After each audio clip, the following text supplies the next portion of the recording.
নমস্কার, আমি অভিজিৎ। আপনারা দেখছেন মৃত্তিকা টিভি। এই মুহূর্তে আমরা চলে এসেছি হেস্টিংস হাউসের সামনে। এই মুহূর্তে এটি পরিচিত স্ট্রং রুম হিসেবে, এবং আমাদের সঙ্গে আমরা পেয়ে গেছি এখন টালিগঞ্জের ভারতীয় জনতা পার্টি প্রার্থী পাপিয়া অধিকারী দিকে। আমরা সরাসরি চলে যাব দিদির কাছে। দিদি, এখন রাত 11টা বাজে, আপনি এখন স্ট্রং রুমের সামনে এসেছেন। কোথাও কি আপনি ইভিএম লুটের কোনো আশঙ্কা পাচ্ছেন? না, খুব অনেক মিলিটারি পার্সোনালস রয়েছে, কিচ্ছু হবে না। তবু একটা দেখতে হয়, টেলিভিশনে দেখাচ্ছে আমাদের আমাদের কপালগুলো এখন আর আমাদের শরীরে নেই, কপালগুলো সব ওইখানে। তো ওখানে সব দলেরই লোক রয়েছে। তো আমি একটুখানি আমার দলের ছেলেদের দেখতেও এলাম, আর একটু কেমন চলছে ব্যাপারটা, মেশিনগুলো ঠিক আছে ভেতরে, সেটা দেখে নিলাম।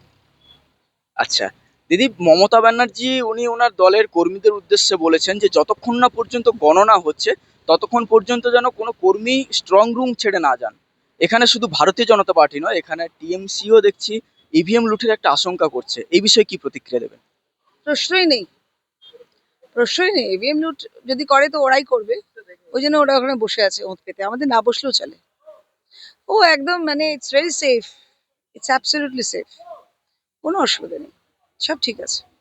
ওকে দিদি, আমার শেষ প্রশ্ন।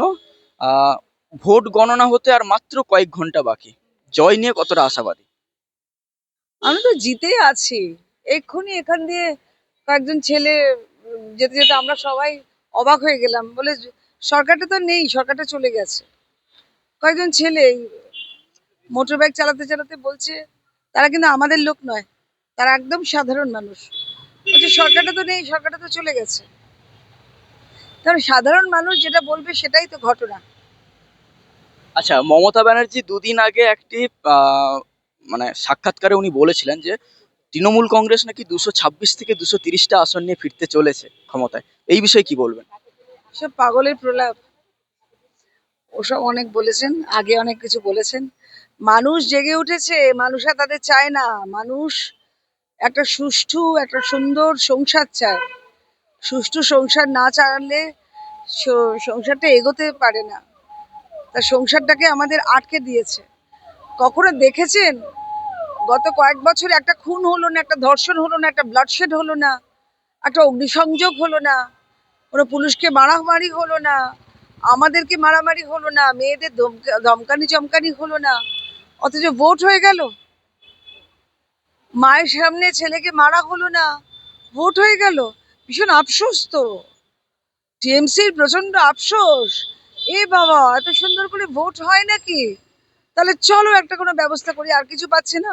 উনি এখন এইসব বলে যাচ্ছেন ইভিএম লুট হবে, ওটা কোনো প্রশ্নই নেই।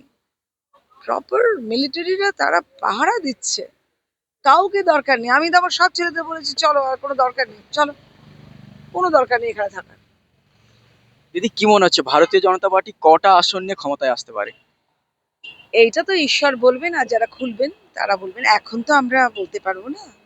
তবে ভারতীয় জনতা পার্টি জিতছে, এটাই। ওকে, থ্যাংক ইউ দিদি। এতক্ষণ আমরা আমাদের সঙ্গে ছিলেন টালিগঞ্জের ভারতীয় জনতা পার্টির প্রার্থী পাপিয়া অধিকারী দি। তো পরবর্তীতে কি হচ্ছে দেখতে হলে চোখ রাখুন মৃত্তিকা টিভিতে। ক্যামেরা পার্সন অভিষেকের সঙ্গে আমি অভিজিৎ, আলিপুর, হেস্টিংস। ধন্যবাদ।